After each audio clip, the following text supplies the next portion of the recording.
ही जी कल्पना आहे, की शेत, आनंदाचं शेत, म्हणजे तुझी एक कला क्षेत्रामधली, नाट्य क्षेत्रामधली एक वाटचाल चालू होती. राहुलची जाहिरात क्षेत्रामधली वाटचाल चालू होती. तर ही शेती आणि हे कसं काय सुचलं? काय झालं?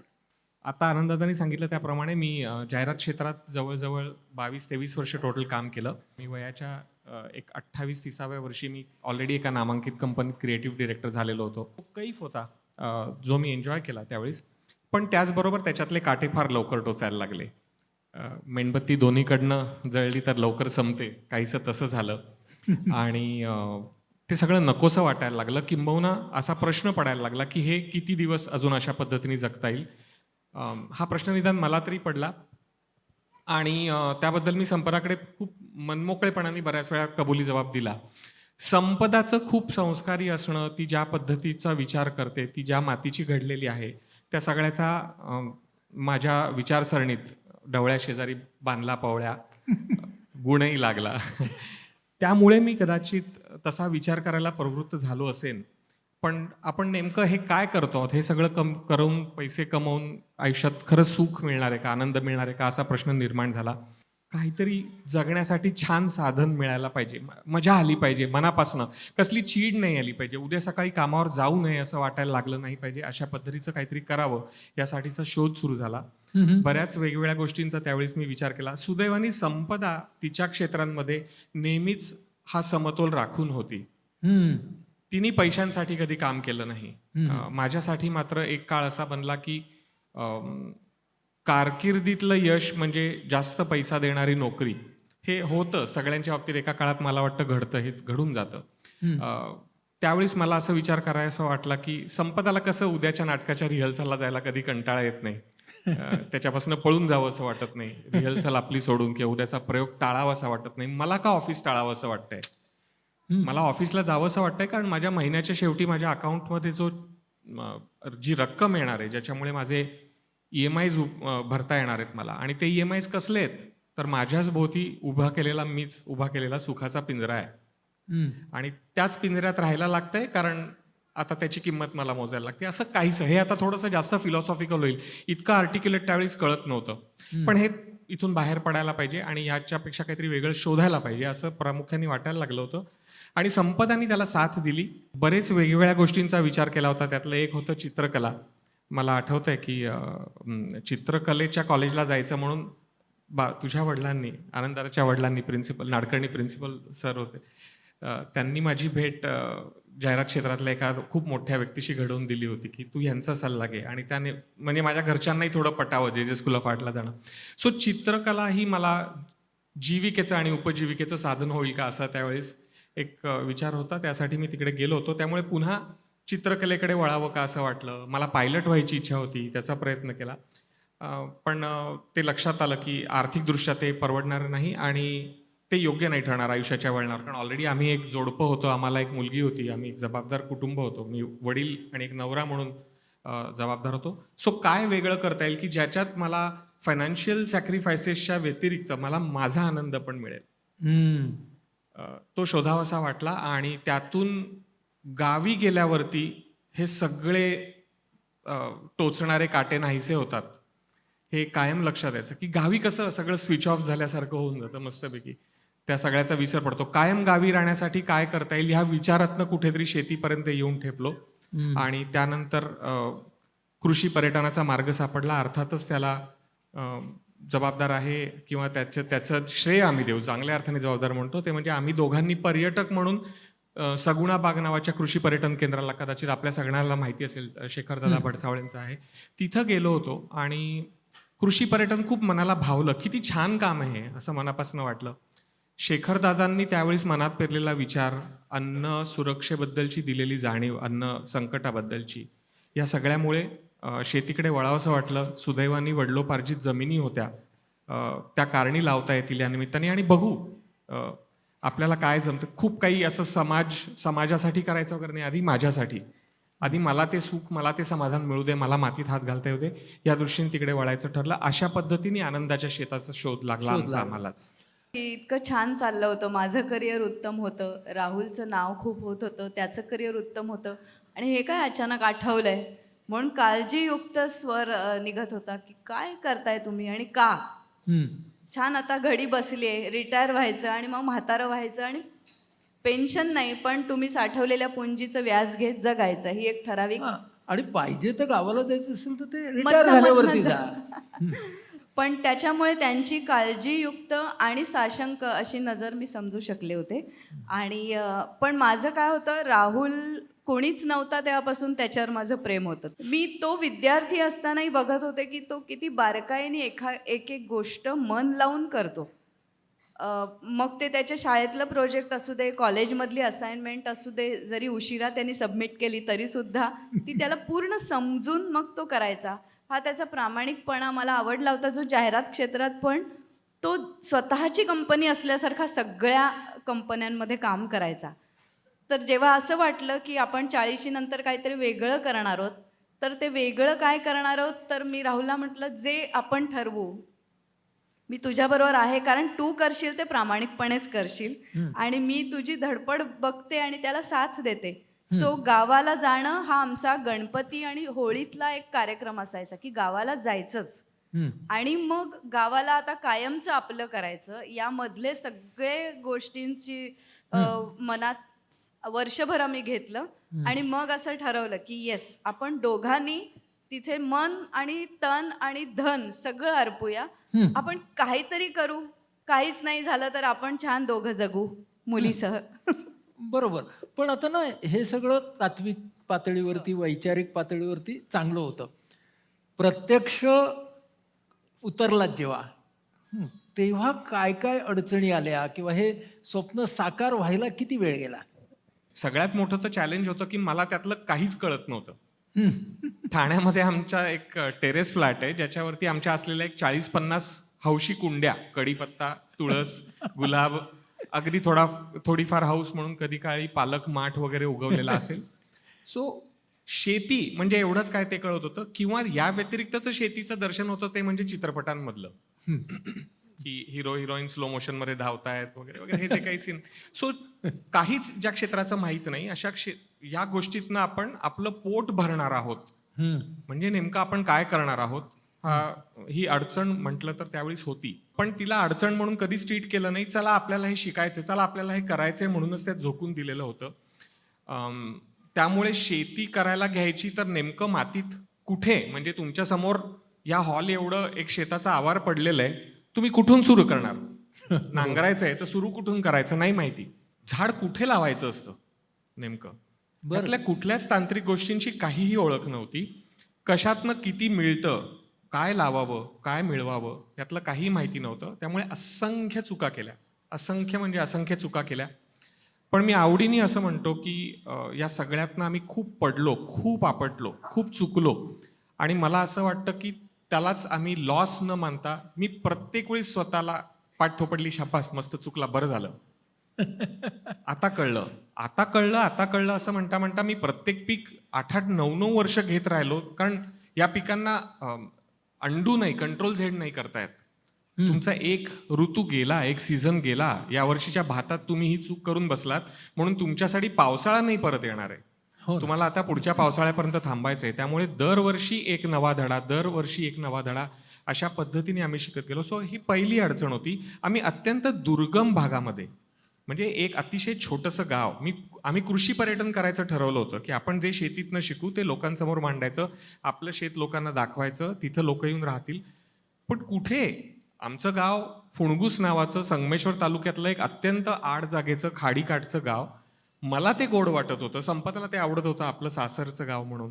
पण ते पर्यटकांना का आवडेल? तिथे कोणी काही हजार रुपये मोजून का यावं? बरं, शेतीतलं कळत नाही तसं आम्हालाही पर्यटनातलं काही कळत नाही. म्हणजे आम्ही सुद्धा पर्यटक म्हणूनच कुठे गेलेलो आहोत. आम्ही होस्ट नाही, आम्ही टुरिझमचे आयोजक नाही, कुठल्या कंपनीचे, कुठल्या हॉटेलचे ओनर नाही. सो ते कळत नाही. अशा छोट्या मोठ्या, बरं गावातल्या माणसांबरोबर वागायचं कसं, वेळेची मॅनेजमेंट, घड्याळ पूर्ण वेगळ्या पद्धतीने चालतात गावातली आणि शहरातली. मी 7:33ची ट्रेन पकडत होतो कॉलेजला जाताना, आणि ती कायमची 23 वर्षातले शेवटचे एक 8-10 वर्ष जेव्हा मी गाडी घेऊन जात होतो स्वतःची, या व्यतिरिक्तची 7:33 किंवा 7:45ची सकाळी गाडी चिकटलेली होती. काही वर्षांच्या कित्येक ओळखी होत्या. गावात तसं नाही होत. गावातल्या घड्याळांचे नियम वेगळे आहेत. सो ह्या सगळ्याच पूर्ण वेगळ्याच जीवनशैलीशी जमवून घेताना खूप मजा आली.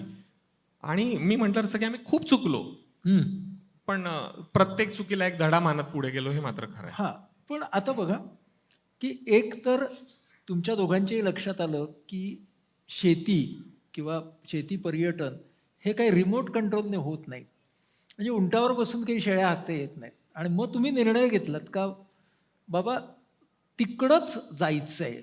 अगदी. तर त्याच्याबद्दल सांग की हा निर्णय घेताना काय काय झालं, अडचणी काय आल्या? तू म्हणालास तसं रिमोट कंट्रोलनी नाही होत, हे लक्षात यायला फक्त पहिले 3 महिने गेले.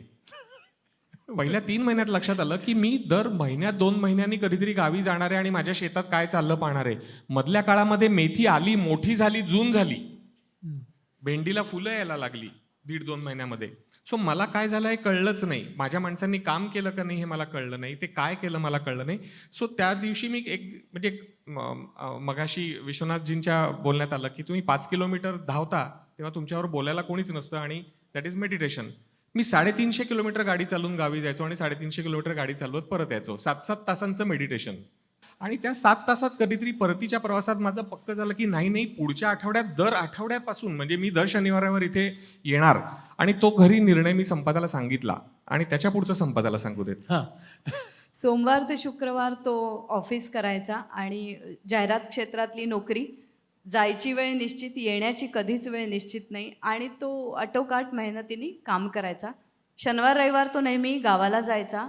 म्हणजे विहिरीचा पॉईंट काढण्यापासून, विहिरीला पाणी लागलं तर पुढचं सगळं करायचं, तिथपासून ते आत्ताच्या पर्यटनापर्यंत त्यांनी खूप प्रवास केलाय, अघोरी प्रवास केलाय. अघोरी प्रवास. अघोरी. हां, कारण आता तिकडे काहीच नाही ना, नुसताच डोंगर होता. म्हणून ज्या वस्तू घेऊन जायला लागायच्या किंवा तिकडे काही पिकलं असेल तर ते सगळं घेऊन यायचं. हे तो बसनी, ट्रेननी आणि स्वतःच्या गाडीनी पण करत होता, पण वेळेनुसार. आणि ह्याच्यात सोमवार शुक्रवार काम, शनिवार रविवार तिकडे.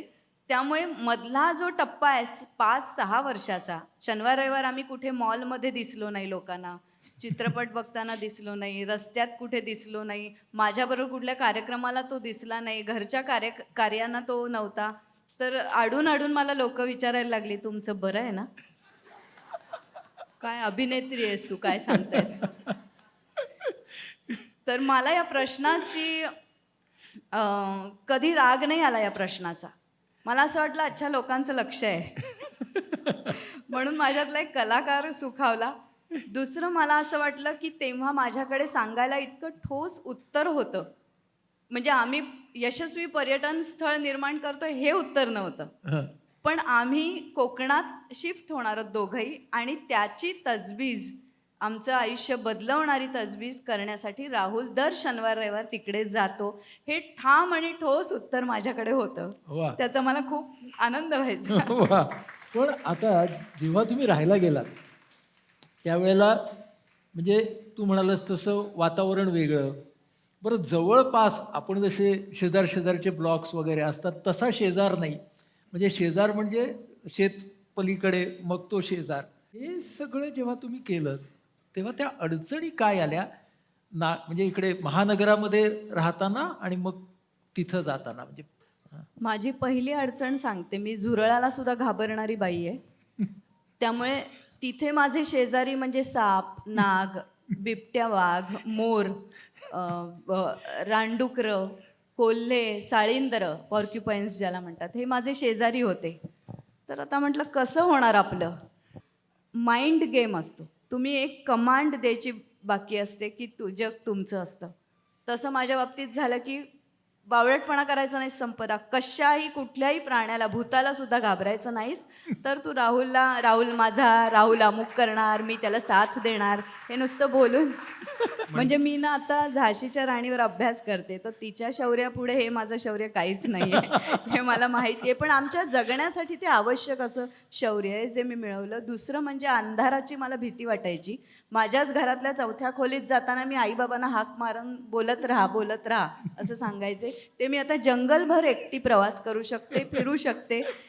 तर हे या शिफ्टिंगमधले हर्डल्स हे होते जे माझ्या एका मास्टर माइंड किंवा मी कमांड दिल्यामुळे वा. मी वा, दूर वा. केले. आज आम्ही म्हणजे आनंदाचं शेत ज्या सड्यावर वसलेलं आहे, म्हणजे डोंगराच्या ज्या माथ्यावर वसलेलं आहे, त्या डोंगराच्या माथ्याचा डायमीटर परीघ साधारणतः एक 6 ते 8 किलोमीटरचा आहे, ज्याच्यात एकच घर आहे अच्छा. आमचं. बर. हां. आणि कोणी राहणारं नाही. आमची शेतावरचे साथीदार मंडळी जेव्हा पर्यटन चालू नसतं, ज्यावेळेस पर्यटक नसतात शेतावरती, त्यावेळेस ते त्यांचं काम संपवून संध्याकाळी आमच्यासारखेच 5:30 वाजता आमच्याकडनं घरी जातात. त्यानंतर आम्ही दोघंच उरलेलो असतो. आणि कित्येक वेळा मी जर कामानिमित्त बाहेर असेन अगदी रात्री 1:30-2 वाजेपर्यंत, तर त्या अखंड 8 किलोमीटरच्या परिसरातल्या जंगलातल्या मध्येच असलेल्या घरामध्ये संपदा एकटी असते पूर्ण वेळ. खूप म्हणजे माझ्या स्वतःसाठीच हा मोठा चेंज आहे की संपदानी अशा पद्धतीची जीवनशैली ॲक्सेप्ट केली. कारण मी तर हा निर्णय घेतल्यापासून एका कैफातच जगत आलोय. मी ते डोंगरदऱ्या पालथे घातलेत. एकेकाळ असा होता की मी ह्या शनिवार रविवार जेव्हा जायचो तेव्हा माझ्या पायामध्ये ऑल टेरेन शूज, कमरेला कॅम्पिंग नाईफ, आणि जसं काय मी एक कुठल्या तरी ॲडव्हेंचर सिरीजचा एपिसोड शूट करतोय की काही, आज मात्र मी पायामध्ये साध्या चप्पला लोकल ब्रँडच्या आणि मोबाईलचा टॉर्च, एवढं साधनं 2 माझ्याकडे असली तर मला काठी लागत नाही, मला कुदळ कोयता काही लागत नाही. मी जंगलातल्या कुठल्याही भागात, गावातल्या कुठल्याही सड्यावरनं उतरून डोंगराकडे पलीकडे जायला तयार असतो. अशा पद्धतीचं आज आम्ही आयुष्य जगू शकतो तिथं. आता शेती एका बाजूला आणि दुसरं तू म्हणालास ना की पर्यटनातलंही काही कळत नव्हतं, तर मग शेती आणि पर्यटन ह्यांचा मेळ तुम्ही कसा घातलात? शेतीने आमचं आयुष्य पूर्णपणे बदललं. शेतीबद्दल अभ्यास करताना आणि आम्ही विशेषतः नैसर्गिक सेंद्रिय शेतीकडे आमचं झुकाव जास्ती आहे. आणि तिथंच आपण जे बोलत होतो, एका पुस्तकानं तुमच्यामध्ये खूप मोठा बदल घडवून आणला. हो. फुकोका नावाचे जे जपानी शास्त्रज्ञ आहेत, त्यांचं 1 स्ट्रॉ रेव्होल्युशन, एका काडीची क्रांती, हे पुस्तक वाचनात आलं तुमच्या. ती गोष्ट सांग. Absolutely. आता मी अगदी ह्याच पुस्तकाचा उल्लेख करणार होतो की या अभ्यासाच्या दरम्यान मसानोबू फुकुओका सान यांचं एका काळातून क्रांती हे जे पुस्तक वाचनात आलं, त्या पुस्तकातलं फार महत्त्वाचं, इंटरनेटवरती तुम्ही या नावाने शोध घेतला तर त्यांच्या कोट्समधलं एक फार महत्त्वाचं सुंदर वाक्य त्यांचं आहे. Farming is not only the cultivation of crops. शेती म्हणजे फक्त कुठल्या पिकांची लागवड नाही किंवा कुठल्या पिकांची मशागत नाही. Farming is cultivation of a completely new lifestyle, असं ते म्हणतात. वा वा वा. आणि हे वाक्य शब्द आम्ही रोज नव्याने शिकतो आहोत, जगतो आहोत, हे मात्र खरं. आणि दादा, सत्यनारायणच्या पूजेला जसं दोघं बसतो किंवा कधी भांडायला आम्ही दोघं तुल्यबळ असतो, तुझी बाजू का माझी बाजू, तसं हे पुस्तक वाचतानाही आम्ही दोघंही समोरासमोर बसून ते पुस्तक वाचलंय. एक पान मी वाचायचे, तो ते मुद्दे लिहून काढायचा, एक पान तो वाचायचा, मी मुद्दे लिहून काढायचे, आणि असं आम्ही वेगवेगळ्या वेळी हे पुस्तक वाचलंय. आणि कोविडमध्ये तर आमची भगवद्गीताच होऊन गेली होती ती. इतके वेळेला वाचलंय. वा वा. हा. आणि याच नियमाने म्हणजे हे जे वाक्य आहे, हे जे वचन आहे त्यांचं, त्याच नियमाने आम्हाला शेतीने जे शिकवलं, आम्ही ज्याला ॲडव्हर्टायझिंगमध्ये इन्साइट्स म्हणत आलो, ही जी इन्साइट्स मिळाली की नेमकं काय बरं, कशासाठी शेती, तर आमच्यासाठी मुळात शेती हा व्यवसाय नाही. ॲडव्हर्टायझिंग सोडून अर्थार्जन करण्यासाठी आम्ही शेती निवडली नाही. त्यामुळे आम्ही शेतीमध्ये पैसे मिळवण्यासाठी कुठलं तरी पर्टिक्युलर पीक लावत नाही. जसं विमानात सांगतात की इन केस ऑफ इमर्जन्सी आधी तुम्ही ऑक्सिजन मास्क लावा, मग जगाला लावायला जा. त्याच पद्धतीने आम्ही आज आधी आमचं अन्न कमवण्याची प्रोसेसमध्ये आहोत. हा सगळ्यात महत्त्वाचा मुद्दा. त्यामुळे ते जे अन्न उगवतोय ते नेमकं काय असायला पाहिजे, कुठलं पीक घ्यायचंय, याचा संबंध आमच्या ताटात आम्हाला उद्या काय हवंय याच्याशी आहे. त्यामुळे आमची विचारसरणी पूर्णतः बदलली गेल्या 10-15 वर्षांमध्ये. आपण काय खातो आहोत, आपण काय जगतो आहोत, कशासाठी जगतो आहोत, या सगळ्याबद्दल. आणि नेमके हेच विचार शेतामध्ये कृतिशील पद्धतीने, म्हणजे त्या कृतींमध्ये सामावून घेत किंवा ती कृती किमान निदान डोळ्यांसमोर दाखवत, त्या सगळ्यांबद्दल सजगता देणं आपल्या अन्नाबद्दल.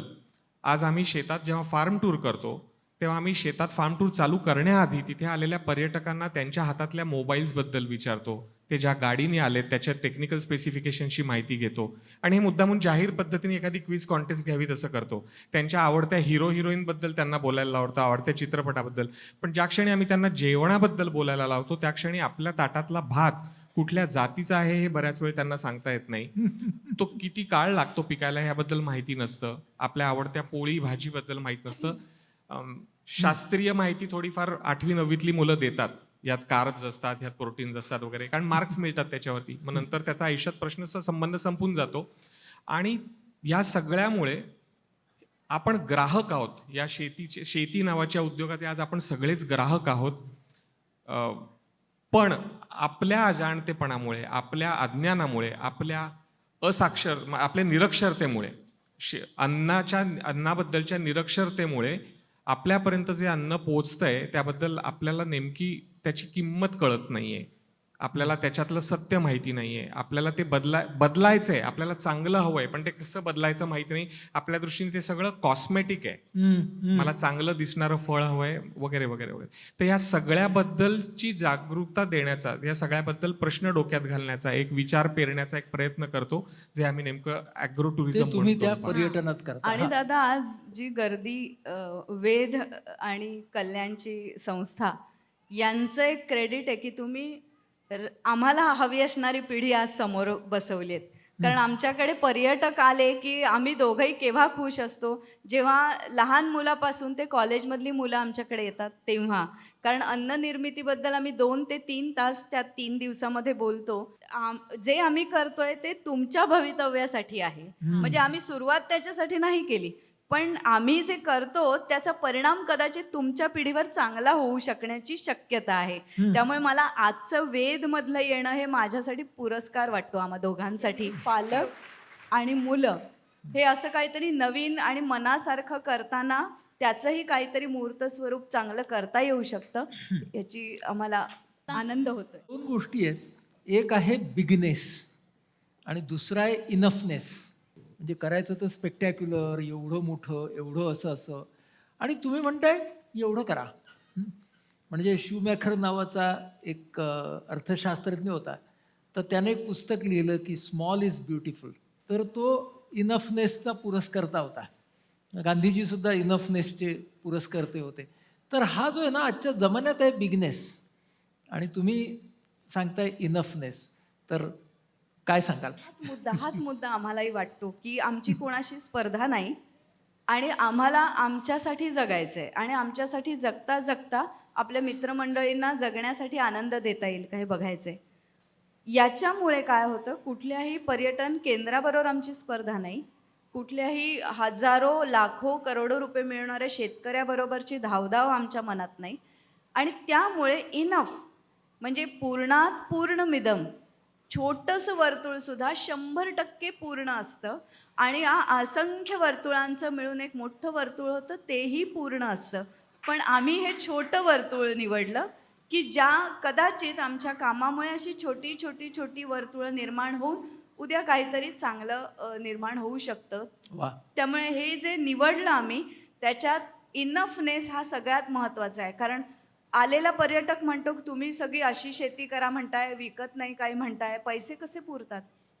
म्हटलं तुम्ही पर्यटक येता, तुम्ही इथे राहण्याचे पैसे देता, हे आमच्यासाठी पुरेसं आहे. शेतीवर आणि पर्यायाने जमिनीवर मी असे अन्याय करणार नाही की तू आम्हाला 1000च्या ऐवजी 1,00,000 दाणे दे, याच्यासाठी मी कुठलाही बळजबरीचा रसायनांचा मारा तुझ्यावर करणार नाही. त्यामुळे मग ते म्हणतात की आता दोघांनी नोकरी केल्याशिवाय होत नाही. इथे तर तुम्ही दोघंही सगळं सोडून शेती करताय. तर म्हटलं आपलं दोघंही नोकरी करून होत नाही केव्हा, जेव्हा आपल्याला 2री, 3री, 4थी गाडी घ्यायची असते, आपल्याला 50वी साडी घ्यायची असते, आपल्याला 100वा टी-शर्ट घ्यायचा असतो, आपल्याला मुलाला सगळ्यात जास्त महागड्या शाळेत घालायचं असतं. म्हणून आपलं दोघांशिवाय एकाने काम केलं तरी होत नाही. म्हणून इनफनेसकडे आम्ही आलो. आपण खरं आणि चांगलं आणि योग्य काय आहे तेवढं करूया, आकड्यांच्या मागे लागूया नको, मूल्याच्या मागे राहूया. आत्ताच आपण आपला प्रजासत्ताक दिन साजरा केला नुकताच. गेल्या वर्षी स्वातंत्र्य दिनाच्या निमित्ताने एका कार्यक्रमाला गेलो होतो आणि तिथे गाणं जोरजोरात चालू होतं, ए वतन तेरे लिए. आणि त्याच्या निमित्ताने विचार करताना, कारण मुलं बागडत होती, खेळत होती आणि कोणाचंही त्या गाण्याकडे ऑब्व्हियसली लक्ष नव्हतं, तेव्हा प्रश्न पडला की देशभक्ती मुलांच्यात जागृत करायला काय नेमकं करायला लागत असेल वगैरे वगैरे वगैरे. पण मग तो विचार करता करता लक्षात आलं की आजचं गाणं काय होईल आजच्या परिस्थितीमध्ये, ए वेतन तेरे लिए. आपला सगळा प्रवासच शिक्षणापासूनचा, बालपणाचा ए वेतन तेरे लिए चालू आहे. मी त्यातनंच गेलोय. सगळंच तुम्ही कुठल्याही गोष्टीचं मुळात येऊन बघा, वेतन तेरेली आहे का नाही बघा. आज मुद्दामून एवढ्या मोठ्या समूहाबरोबर हा मुद्दा मला मांडायचा होता. अर्थात त्यातनं बाहेर पडणं सोपं नाहीये त्या विचारातनं. इनफनेसकडे आम्ही येण्याची गोष्ट आज आम्ही इथं जाहीरपणे बोलत असलो तरी आम्हाला स्वतःला इनफनेस पूर्ण कळलाय असा आमचा दावा नाहीये. पण ज्या शेतीने आम्हाला जे काही शिकवायला सुरुवात केली आहे गेल्या 15 वर्षांमध्ये जे जे काही शिकलो, त्या उदरभरण नो हे जाणीजे यज्ञकर्म. आपण यज्ञकर्म करतो आहोत का? मग यज्ञकर्मासाठी खूप ढिगभर लाकडं लागतात का? तर नाही लागत.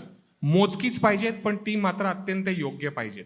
इथली शेती ही व्यावसायिक शेती नाही, त्यामुळे एका दाण्याचे 100च आले पाहिजेत का लाख खरं तर यायला हवेत, हा मुद्दा वादाचा असू शकतो. जिथं शेतीला व्यवसाय म्हणून निवडलं गेलंय, जिथं ज्या शेतकऱ्याला त्यातून अर्थार्जन करणं, त्याचं आयुष्य, त्याचा उदरनिर्वाह पूर्ण ज्याच्यावर चालवायचा आहे, त्याच्यासाठी ती आकडेवारी पूर्णपणे वेगळी असू शकते. पण मुळात शेती नावाची जी कृती आहे ती पूर्वीच्या काळामध्ये माणसांनी जेव्हा सुरू केली तेव्हा स्वतःचं अन्न पिकवण्यासाठी केली. त्याच नियमाला धरून आज आम्ही सुद्धा आमचं पोट भरण्यासाठीची शेती, म्हणजे ताटाचं आर्किटेक्चर आणि फार्मचं आर्किटेक्चर सेम पाहिजे असं आजच्या घडीला आम्ही म्हणतो. ताटात काय लागतं? तुम्हाला आधी प्रायमरी अन्न लागतं, म्हणजे भात, पोळी, भाकरी. तर त्यासाठीची तृणधान्य म्हणजे भात. सो भात हे आमचं मुख्य पीक आहे. आमच्या भाकरीसाठीची नाचणी हे आमचं सेकंड मुख्य पीक आहे. हे दोन प्रामुख्याने, ह्या दोघांची व्यवस्था झाली की बाकीच्या चिंता जगात उरत नाहीत. आधी मनापासून सांगतो तुम्हाला, जगतो होता मी ते आता. त्याच्या जोडीला थोडी डाळ लागते, कडधान्य लागतात, ते तिसरं पीक. त्याच्या जोडीला भाज्या पाहिजेत विटामिन्स आणि फायबरसाठी, ते चौथं पीक. वेगवेगळ्या ऋतूंप्रमाणे येणाऱ्या रानभाज्या वगैरे हे अजून वेगळे मुद्दे आहेत, ते आम्ही फोरेजिंगमध्ये धरतो. त्याला शेती म्हणता येत नाही, ते निसर्ग आम्हाला आधीच देत आहे, त्यासाठी आम्हाला लागवड करायला लागत नाहीये.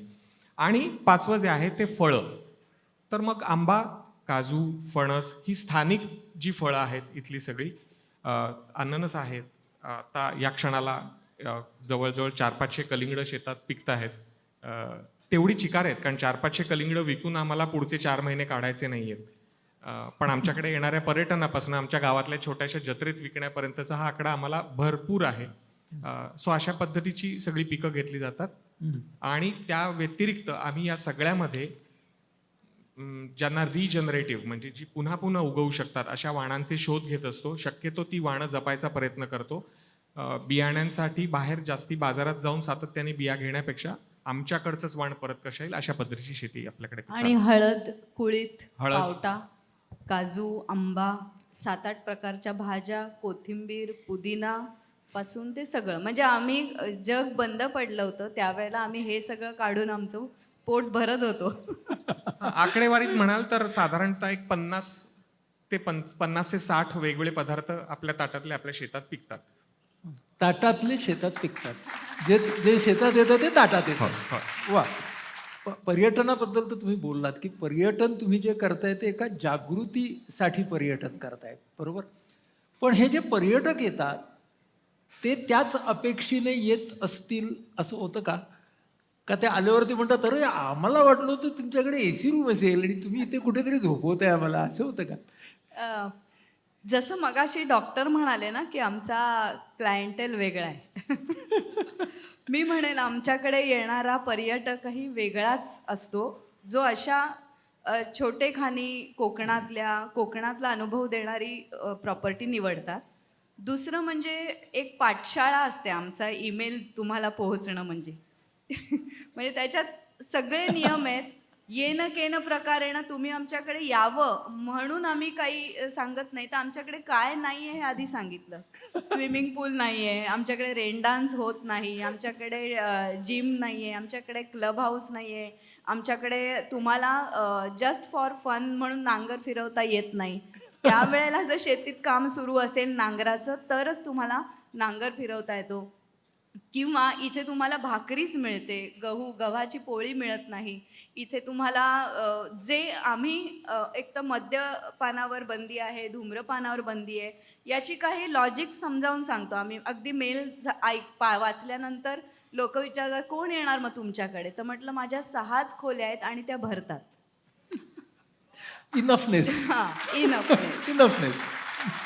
आणि मग आम्ही अगदी प्रांजळपणे त्यांना समजावून सांगतो की तुम्ही धूम्रपानासाठी घरात नाही बाहेर गेलात, ती पडणारी काडी आहे ना अख्खा डोंगर जाळू शकते माझा. त्यामुळे आपली जबाबदारी तुमची आहे तशी आमची जास्त जबाबदारी आहे, कारण तुम्ही 3 दिवसात राहून निघून जाल. आम्हाला तिथे कायम वास्तव्य करायचं आणि आमच्या गावाला आणि कोकणाला आम्हाला सांभाळायचं आहे. दुसरं असं की राहुल म्हणतो की जसं पर्यटकाला संधी आहे प्रॉपर्टी निवडण्याची, कुठे फिरायला जायचं याची, तसं त्या प्रॉपर्टीलाही आपल्या निवड करण्याची शक्ती पाहिजे किंवा तिच्याकडे संधी पाहिजे की आमच्याकडे कोण यावं. आमच्याकडे कोण येणार? त्यामुळे एवढ्या फिल्टरेशन नंतरच आमच्याकडे येता येतं.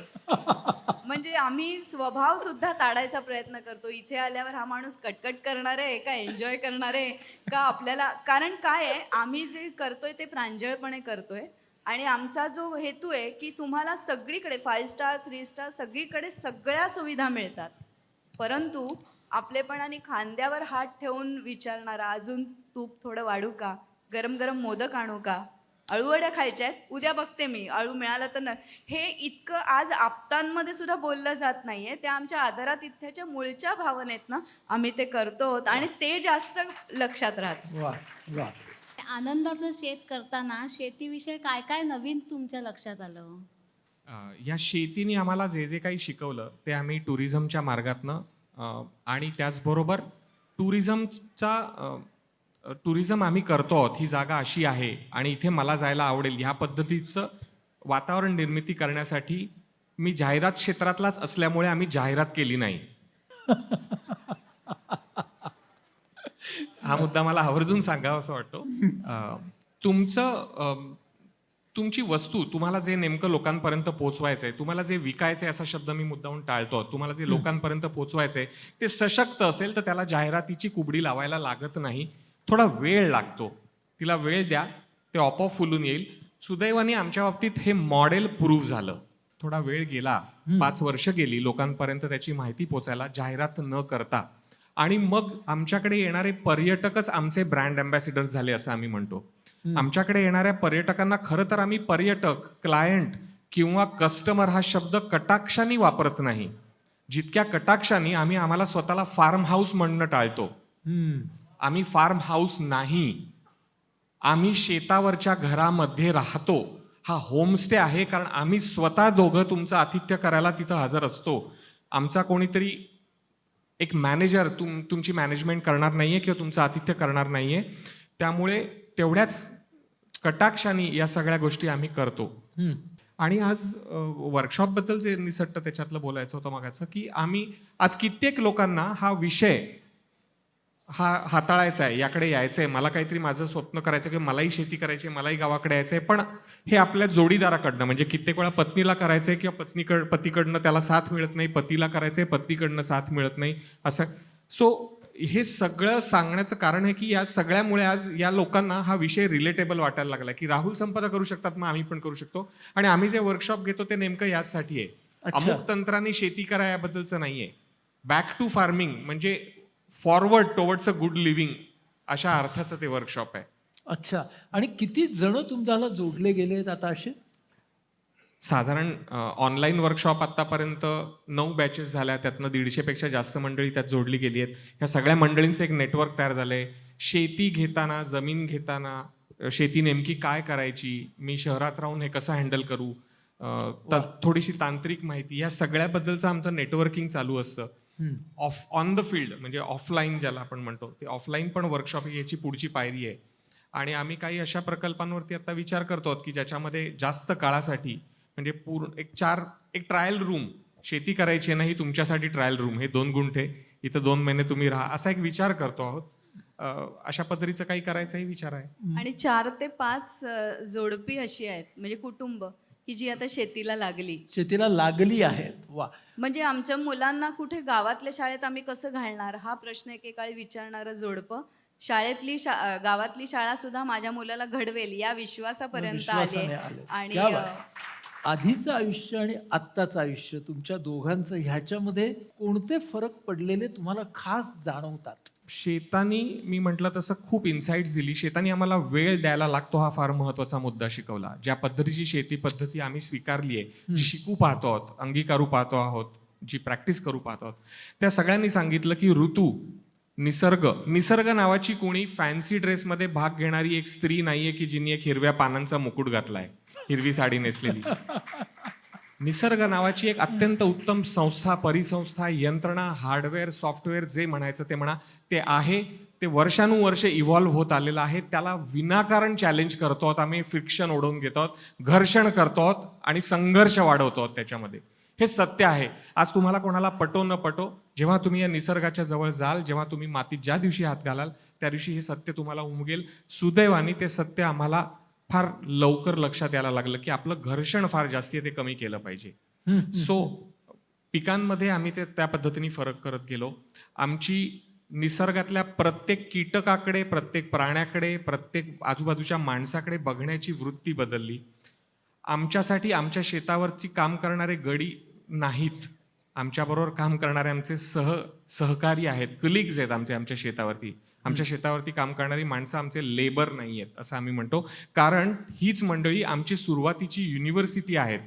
कारण त्यांना त्यांचं आयुष्य जगता येण्या एवढी शेती करता येते, त्यांना त्यांची अवजारं बनवता येतात, कार्पेंट्री करता येते, मेसनरी म्हणजे घर बांधता येतं, जे आम्हाला येतच नाही. आम्हाला फक्त सगळं विकत घेता येत होतं. सो आयुष्यात काय बदल झाला तर आम्हाला सगळ्यांकडनं काही ना काहीतरी शिकण्यासारखं आहे. छोट्या चिखलातनं धावत बाहेर पडणाऱ्या कासवापासनं ते आमच्या पिकांमधनं बाहेर पडणाऱ्या धावत बाहेर पडणाऱ्या सशापर्यंत, वरती बसणाऱ्या रॉबिन सारख्या पक्षाकडनं, प्रत्येक गोष्टीकडनं आम्हाला काहीतरी शिकायला मिळतंय. तेवढी नजर हवी आणि तेवढं स्थिरपणा हवा ते बघायला. नेहमीच्या आयुष्यापेक्षा मला असं वाटतं एरवी माझ्या भोवती माणसं असतात. म्हणजे मी इथे मुंबईत आले की पुन्हा माझं काही प्रोजेक्ट्स असतात, तिकडे झाड असतात, दुसरं काही नाही, जंगल आणि आमची शेती. म्हणजे माझ्या अवतीभोवती, राहुलच्या अवतीभोवती पूर्णपणे झाडं असतात आणि जी आमच्याकडनं काही घेत नाही, उलट आम्हालाच भरपूर ऑक्सिजन देतात. वा वा. दुसरा फरक म्हणजे तुझ्या आनंदाला तुमच्याच एका लेक्चरमधनं मी ऐकलं होतं की 2 मिनिटात आपली चटणी होते, 10 मिनिटात आपलं वॉशिंग मशीन होतं, मायक्रोवेव्हमध्ये काही सेकंदात चहा गरम होतो. ह्याची आपल्याला इतकी सवय लागते, अमुक मिनिटात अमुक मिनिटात अमुक. उरलेल्या वेळाचं काय? एवढा वेळ वाचवून तुम्ही करता काय? तर तिथे ना सगळ्या प्रोसेस स्लो होतात, पण होतात त्या 100% होतात आणि ज्याच्यापासून कुठलाही धोका शरीराला आणि मनाला नाही अशा होतात. हे तिथे गेल्यावर हा फरक झाला. पडला. दुसरा म्हणजे मी 22 मराठी उद्योजकांचे इंटरव्ह्यू घेतले त्याच दरम्यान, आमचं हे स्ट्रगल चालू होतं तेव्हा. आणि त्या 22च्या 22 उद्योजकांच्या पत्नींबरोबरही संभाषण झालं तेव्हा त्या म्हणाल्या, अगं संपरा काय सांगू, माझं मंगळसूत्र सुद्धा घातलं या फॅक्टरीमध्ये मी, माझा शेवटचा दागिना आईंनी दिलेली पाटली ती सुद्धा मी घातली, असे अनंत गोष्टी. आणि त्याच वेळेला ना आम्ही ते उभारत होतो आणि अशी वेळ आली होती की काय करू, आम्हाला लोन तर काढायचं नाहीये, माझा एखादा दागिना काढू, बापरे स्त्रीधन, कसा दागिना काढाय. पण या कामामुळे, या मुलाखतीमुळे मला जो इन्साईट मिळाला, काय हरकत आहे मी माझी बांगडी विकली तर, काय पाटली विकली तर, कारण त्याचं आम्ही दोघं सोनच करणार आहोत पुन्हा. हो, म्हणजे ह्या आमच्या कामाने तिच्या अंगावर दागिने नाही ठेवले हे सत्य आहे. पण आता तिने उल्लेख केला तसं ह्या सगळ्यासाठी आम्ही आर्थिक कर्ज नाही घेतलं. ज्या जीवनशैलीतनं आम्हाला बाहेर पडायचं होतं त्यासाठी वेळ जाईल तेवढा जाईल. त्यासाठी खर्च करण्यासाठी ज्या गोष्टींसाठी आपण पैसा कमवतो त्या गोष्टी कर्टेल केल्या तर काय होतं, तर काही नाही काहीतरी घडतं, चांगलं घडतं. म्हणजे आम्ही आमचं शॉपिंग, टुरिझम वगैरे सगळं कर्टेल करून टाकलं होतं. आमचं हॉटेलिंग, रेग्युलर लाईफस्टाईल पूर्णपणे बदलली होती गेल्या 15 वर्षांच्या सुरुवातीच्या काळामध्ये. त्यातला एक किस्सा की सुरुवातीला संपारासाठी शॉक होता हा, पण आता आम्हाला दोघांना पाडव्याला तिने ओवाळणी केलेल्या तबकामध्ये मी मोबाईलचं स्क्रीन ऑन करून त्याच्यावरचा एक फोटो ऑन करून ठेवला होता. ती म्हणाली, काय आहे, काय दिसतंय? म्हटलं काही नाही, काल 2 रेड्या घेतल्यात, हीच ओवाळणी या वर्षीची. म्हशी घेतल्या 2 लहान होत्या. 2 लहान होत्या तेव्हा, तेवढंच परवडू शकत होतं एका साडीच्या किमतीमध्ये. तोच फोटो, कारण रेड्या तर तबकात ठेवू शकत नाही, त्यामुळे त्यांचा फोटो की काल हे घेतलंय म्हणून या येतील आता उद्या आपल्याकडे. तर आज हे तबकामध्ये तो फोटो फक्त ठेवून दिला मी आणि संपलेत पैसे, आता काही वेगळी ओवाळणी नाही. पण संपारा म्हणते तसं आज त्याच म्हशींच्या किंवा त्याच गायींच्या दुधाचा घरात आम्ही चहा पितो आहोत, तूप लोणी घडतंय, आलेल्या पाहुण्यांना श्रीखंड वाढतो आहोत.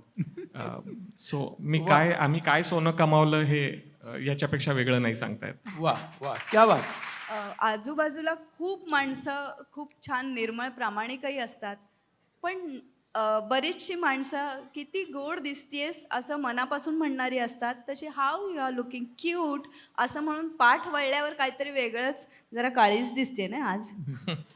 म्हणजे हे जे ड्युअल पर्सनॅलिटी, ते झाड माझ्याशी जे बोलायचं तेच बोलतं, चूल माझ्याशी जे बोलायचं तेच बोलते, माझ्या मागे पाठ फिरल्यावर सुद्धा वेगळं बोलत नाही. मला याचा खूप आनंद होतो की मी एका वेगळ्या लोकांमध्ये आहे आता. मला असं विचारायचं आहे की हे सगळं करत असताना तुमच्या नात्यामध्ये काय बदल झाले? राहुल खूप हट्टी आहे, कठोर आहे, अतिस्पष्ट वक्ता आहे. ह्याचा मला पहिले 10 ते 12 वर्ष थोडा त्रास होत होता. पण त्याची ही कार्यमग्नता पाहिली आणि त्याचा जो हट्ट, जो मला आधी दुराग्रह वाटत होता, तो एका विशिष्ट मूल्याला चिकटून राहण्याची त्याची जी तडफड होती, ती मला हळूहळू या आमच्या प्रोसेसमध्ये जास्त लक्षात आली. आणि मग लक्षात आलं की एखाद्या आपल्या समोर असलेल्या चित्राला साकारणारा चित्रकारही हट्टीच असतो. तुम्ही सांगितलं म्हणून पिवळा रंग त्यात नाही घालत, कारण त्यांनी निळ्या रंगाचे काहीतरी डोक्यात एक कल्पना आणि केलेली असते. तसं त्याचं जे अमुक हे अमुक असंच होणार आणि तमुक ते तसंच होणार, याविषयी आम्ही आता खुली चर्चा करतो. आधी मी कसं हा ना हट्टीच आहे, नाहीच ऐकणार असं म्हणून सोडत होते, ते मी आता किती बरं ह्याचा हट्ट किती आणि त्यात तथ्य किती आहे ह्याच्यासाठी झटत राहते. आणि मला हा सापडलेला माझा खरा राहुल आहे असं वाटतं की मी वा. त्याला ओळखायला आधी वा. कदाचित चुकत असेन, कारण बाजूला सगळे खूप होला हो म्हणणारी असतात, तेव्हा नाही म्हणणारा थोडा आपल्याला खटकत असतो. दुसरी गोष्ट त्याच्याकडे तो अत्यंत निरोगी आहे, तर तो कधीच रजा घ्यायचा नाही. तो ताप आलाय म्हणून कधी ऑफिसला दांडी मारून घरी बसलाय मला कधी आठवत नाही.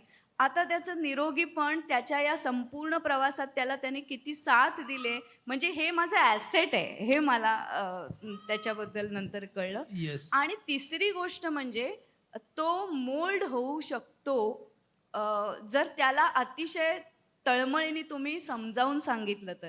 कदाचित मी आधी मध्येच प्रयत्न सोडून देत होते, पण तळमळीने सातत्याने त्याला समजावून सांगितल्यावर त्याच्यात तो स्वतःत खूप बदल करतो आणि तो करतो तर मलाही करायलाच पाहिजे, हे एक मला एक शिकवण. म्हणजे आमचं दोघं ना, म्हणजे 15 वर्षात नवरा बायकोची सवय होते. आता 15 वर्ष आमच्या त्याच्या पुढे वेगळंच लाईफ सुरू झालं, कारण आम्हाला वेगळे दोघांना मिळून काही कशासाठी तरी लढायला लागत होतं, झटायला लागत होतं. आणि त्यात आम्ही खरं तर आम्हाला एकमेकांना जास्त ओळखत ओळखायला गेलो लागलो. क्या आणि बात. जास्त घट्ट झालं आमचं घट्ट नातं. झालं नातं. हा, तुला काहीतरी ऍड करायचंच आहे तेव्हा करून टाक. या सगळ्याची कन्क्लुझिव्ह जाणीव होण्याची शक्ती मला आत्ता निर्माण झाली, जी संपदामुळे निर्माण झाली. ती खूप स्थिर आहे, ती खूप शांत आहे आणि कदाचित गावाला इतक्या आयसोलेटेड वातावरणात राहून, जिथं आम्ही सोशली खूप ॲक्टिव्ह नसतो, फार सोशल ॲक्टिव्हिटी आमची आहे पर्यटकांबरोबर, त्याचे खूप फायदे आहेत. शेतीने आम्हाला खूप शिकवलं आहे, निसर्गाने आम्हाला खूप शिकवलं आहे, आजूबाजूच्या कीटक माणसांनी खूप शिकवलं आहे, येणाऱ्या प्रत्येक पर्यटकाकडनं आम्ही काहीतरी शिकतोय. मग मी माझ्याबरोबर सातत्याने असलेल्या माणसाकडनं कसं काय नाही शिकणार. सो हा कन्क्लुझिव्हनेस, थोडं वेगळ्या पर्स्पेक्टिव्हनी बघायची शक्ती, जी आत्ता कदाचित माझ्यात वयाच्या 50व्या वर्षी निर्माण झाली आहे, ती मला संपदामुळे आली आहे. या सगळ्या प्रकल्पाचं किंवा आज ते जिथे आहे त्याचा मीडिया सॅव्हिनेस वगैरे वगैरे, हे सगळ्याबद्दल बऱ्याच वेळा मला श्रेय दिलं जातं. पण मला जाहीरपणे सांगायला प्रत्येक वेळेस आवडतं की मंडळी लक्षात घ्या, जेव्हा काहीच नव्हतं, जेव्हा माझे स्वतःचे नातेवाईकच माझ्याकडे राहुल ना थोडे दिवस खुळ डोक्यात आलंय, नाचेल आणि थांबेल असं कदाचित म्हणत होते मनामध्ये, अशा काळामध्ये माझी पत्नी खंबीरपणे उभी राहिली इथपर्यंत की संपदानी मी काय खर्च करतोय, इतकं जायलाच पाहिजे का, इतकं अघोरीपणे हे सगळं करायलाच पाहिजे का, ह्याच्याबद्दल कधीच प्रश्न निर्माण केला नाही. कारण तसं झालं असतं तर हे घडलंच नसतं. मी असं नाही म्हणत की आज जे घडलं ते फार ग्रँड आहे आणि आम्ही ताजमहाल उभा केलाय वगैरे, असं काही नाहीये. पण आज आम्ही आमचा आनंद महाल नक्की उभा केलाय, तो ताजमहाल नसला तरी. वा वा वा, क्या बात. आणि आमच्यासाठी तो कुठल्याही महालापेक्षा खूप खास आहे आणि ऑब्व्हियसली ते सगळं संपदाकडनं मिळालंय. तू मगाशी जे म्हणालीस तशी एक छोटंसं पूर्ण आणि ते अनेक छोटी पूर्ण एकत्र येणारं पूर्ण या प्रक्रियेला सुरुवात झाली आहे. आणि आत्ता या क्षणाला मित्र मला असं वाटतं आहे की आजच्या या मुलाखतीनंतरच मी तुमच्याकडे येणार आहे हे फार चांगलं आहे. त्याचं कारण असं की आत्ता जेव्हा मी तुमच्या आनंदाच्या शेतात येईन तेव्हा मी नेमका कुठे जातोय हे मला माहीत असेल. मला वाटतं या दोघांनी शेती, कृषी पर्यटन एवढंच फक्त तयार नाही केलंय, त्यांनी ना एक स्पेस तयार केली आहे. त्यांनी ना एक अवकाश तयार केलाय आणि त्या अवकाशामध्ये सगळ्या गोष्टींसाठी अवकाश आहे. कारण आपण अवकाश हा शब्द 2 अर्थांनी वापरतो. ती जी उसंत तयार केलेली स्पेस, मग ती उसंत तुम्ही कशासाठी वापरा? स्वतःच्या आतमध्ये पाहण्यासाठी वापरा, स्वतःला आपल्या जवळच्या माणसांसोबत नव्याने जोडून घेण्यासाठी वापरा, किंवा निसर्गातल्या असंख्य सजीव निर्जीव वस्तूंबरोबर जोडून घेण्यासाठी वापरा. तेव्हा एका बाजूला ते अवकाश आहे, दुसऱ्या बाजूने त्यामध्ये अवकाश आहे. आणि ह्या स्पेसमध्ये सगळ्यात महत्त्वाची गोष्ट मला जाणवली आणि तुम्हालाही जाणवली असेल की ह्या दोघांना ते खऱ्या अर्थानं सापडले. त्या दोघांना त्यांचं नातं खऱ्या अर्थाने सापडलं आणि आपण एकच नातं त्याच चौकटीत गिरवत राहतो. पण त्या नात्याला पाहण्याचा हा एक आरसा त्या अवकाशानेच तुम्हाला दिला आणि तो आरसा घेऊन आता तुम्ही समष्टीकडे जाताय, सर्वांकडे जाताय आणि एक नवा विचार यामधून पुढे नेताय. आणि तो विचार त्या इनफनेसचा आहे.